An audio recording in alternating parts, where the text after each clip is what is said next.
There we go. It's saying please wait. Oh. Got a cue. Just 1 second, guys. And sorry, I don't know if y'all did introductions, so I'm Not Emma. We're hoping that it'll get started and work. Okay. Do introductions, but maybe that's a lot to ask for. But I guess. Yeah, Alex is having trouble joining the call. Ruh-roh. Uh, Could we maybe send her another invite, or? Yeah, we'll try that. I think she's like messaging the group or something. The Hangout group. Where would it show up? I wonder. I don't even. It says it's saying please wait. Okay.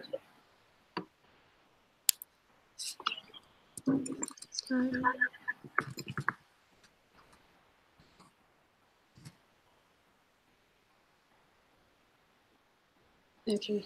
I invited her again. Hopefully that one goes through. Yeah, let's see.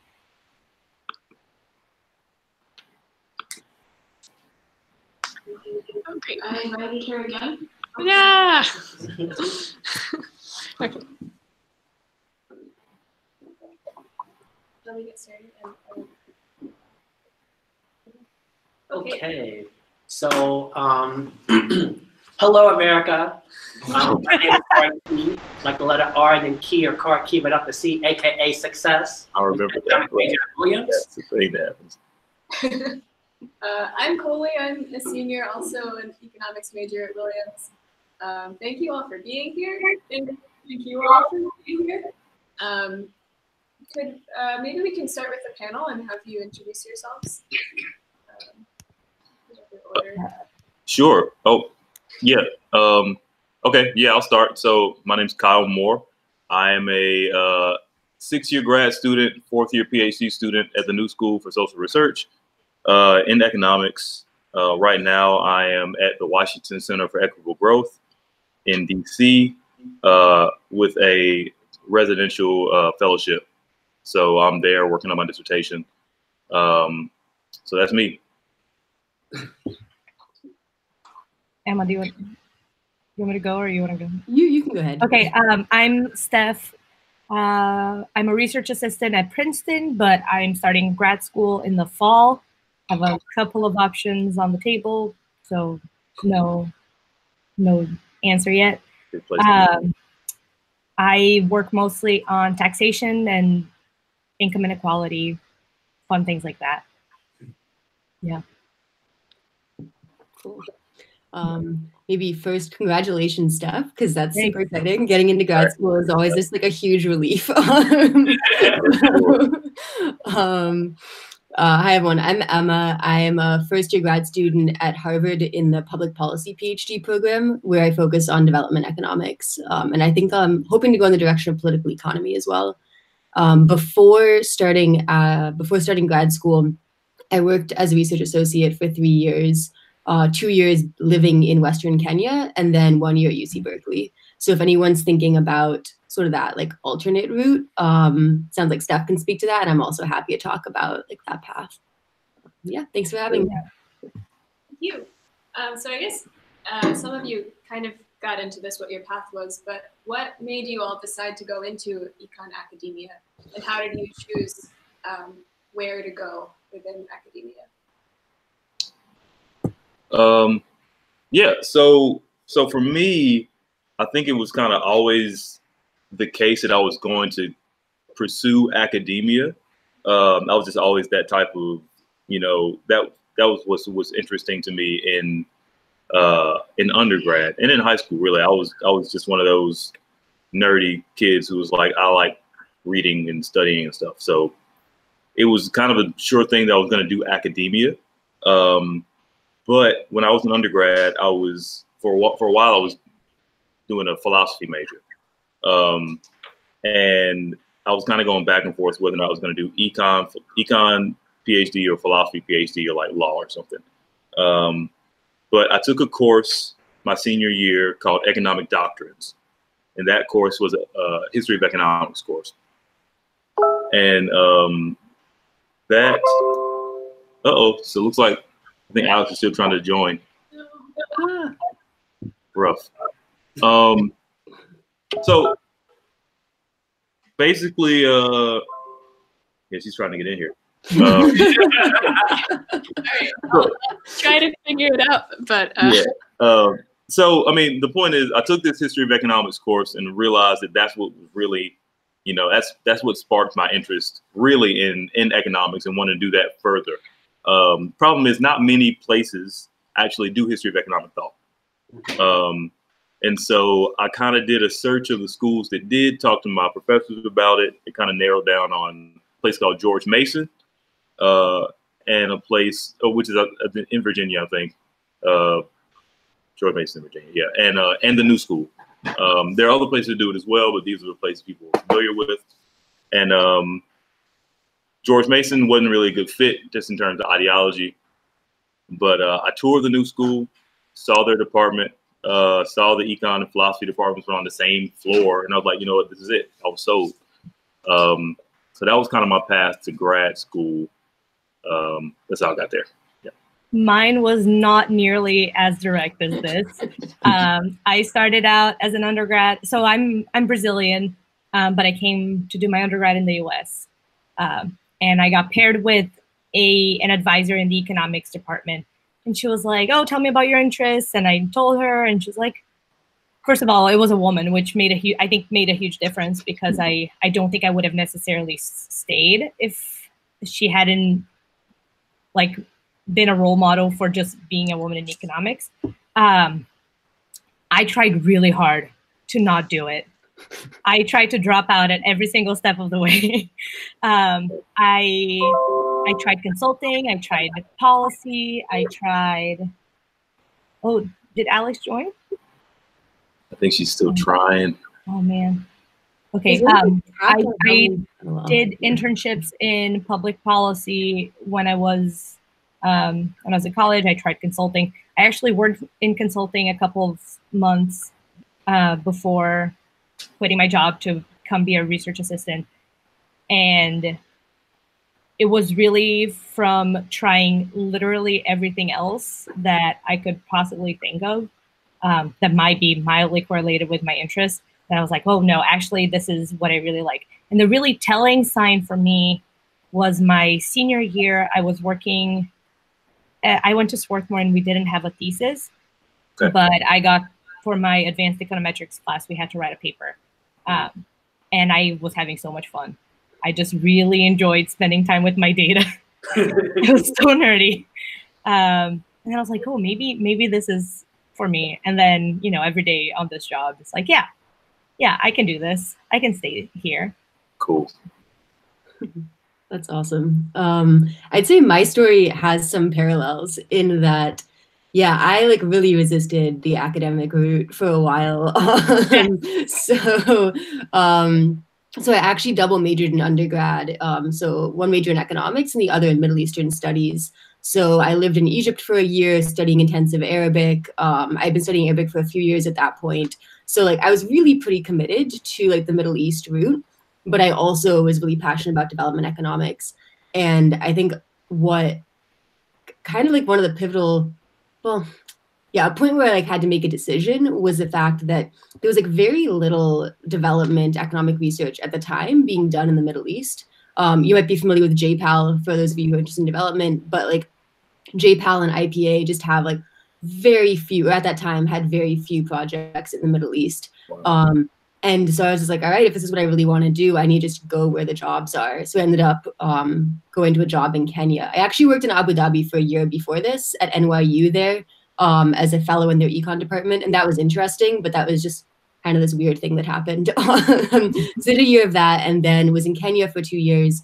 And it was only actually like very recently last year that the person who I'd been working for those like past 3 years in Kenya and then at Berkeley had the opportunity to start a project in Jordan with Syrian refugees, and I'm now getting to like do that project as one of the leads on that project. So it was like really amazing that these like two paths eventually did come back together.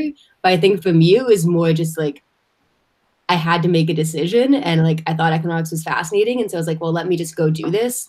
And if I don't love it, I can always just come back to the Middle East. And so I think that aspect of just kind of like trying out the things you think you're interested in and knowing that like you have plenty of time. I know that you'll hear different things. Like some people will say it is sometimes better if you want to get into like a top econ program to go directly from undergrad. And like that's not totally false.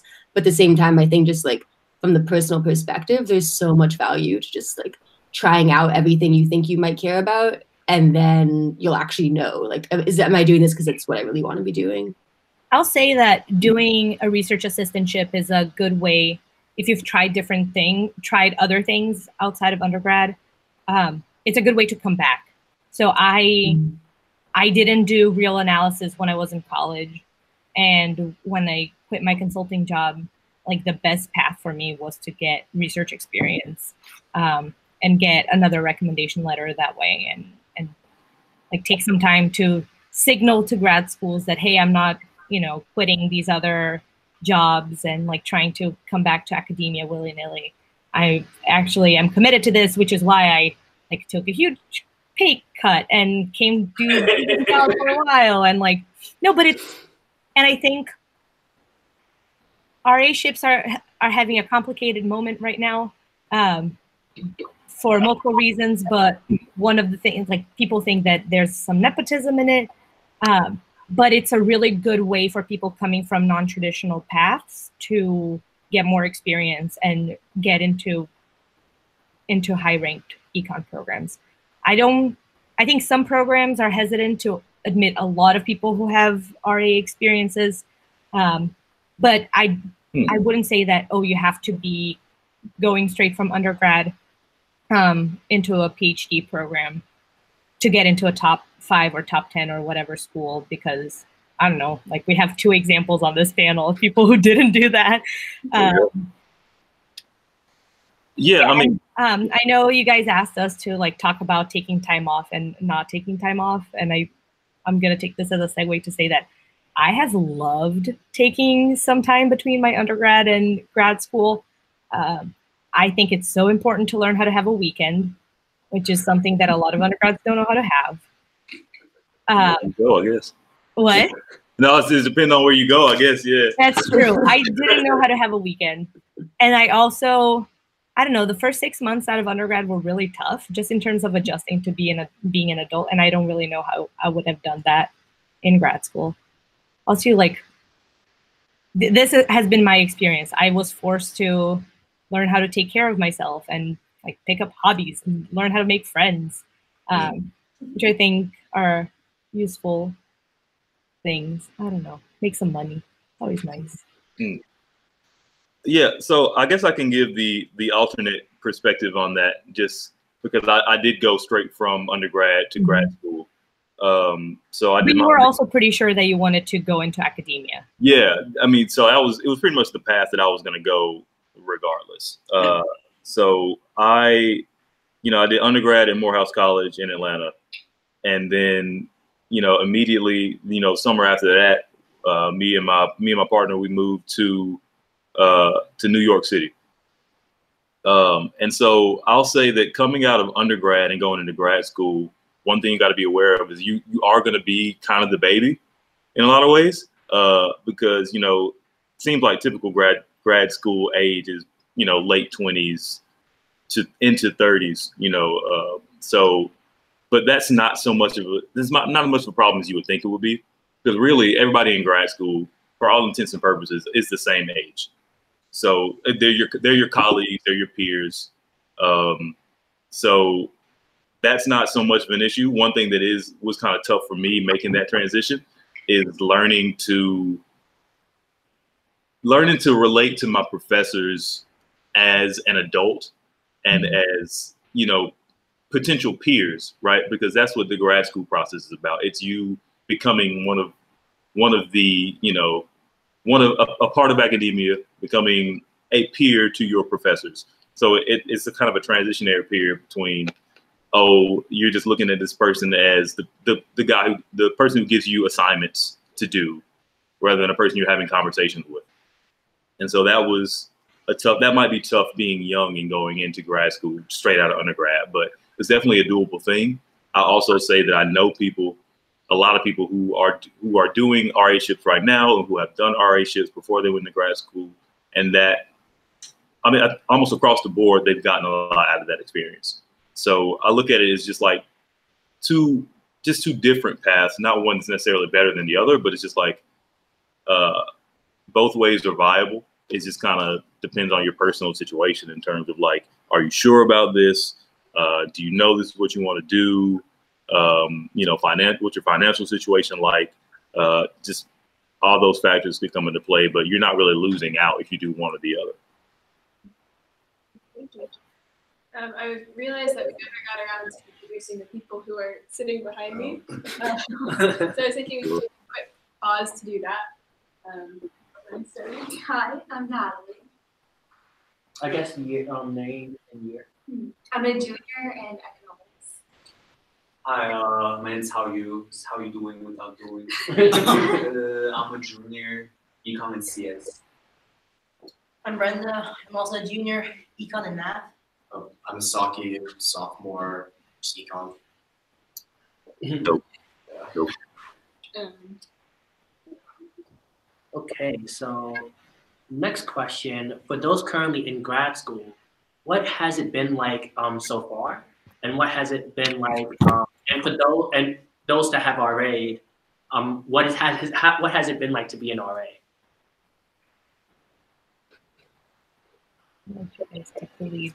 Anybody want to start? Or I mean, I can start. Or yeah. So I mean, so I've kind of done it all in terms of, you know, RAing and, you know, going through the different stages of grad school. One thing I'll say is that every kind of phase of grad school is very different. So you kind of have, there's like some general skills you can have, but you kind of have to like tool yourself differently to do each thing. What I mean by that is like, so your classes are the most similar thing to undergrad, but even those are very different in the sense that there's a lot more emphasis on having to work in groups, having to build a kind of support system of folks who you're going over problem sets with and such. And the whole thing is just kind of more self-directed. I mean, like, you're not so much getting that many. I mean, you still get problem sets, but it's not like you're just getting assignments throughout the year. It's like you might have a few things to do. You might have midterms and your final, but most of it is self-directed study, going through things on your own, you know, developing those skills in that way. Those are even different from your qualifying exams, which you're definitely going to need groups for. For sure, you cannot do that alone. Don't try it. Don't just don't. But it's difficult in a different way because it's a kind of crunch time studying over a long period of time. It's like high stress, different from what you've seen in undergrad testing. Again, you're really going to need groups for that. That's different from your dissertation proposal stage, which is really just completely self-directed, almost. Like you're really like, and this is kind of where I am right now as I'm writing my dissertation. You're really out there on your own doing something new, right? You're making a contribution, and that's different from studying different things and like giving the right answer or whatever. So I'll just say that being in grad school, you need to develop a lot of different tool sets. So that's, at least that's what my experience has been like, being in it. But I'll let somebody else talk about what they've had as an RA. I've got RA stories, but you guys have, you know, you're doing it now, right? So you're an RA right now, so you can speak to it as well. Well, Emma has been on not through the full process,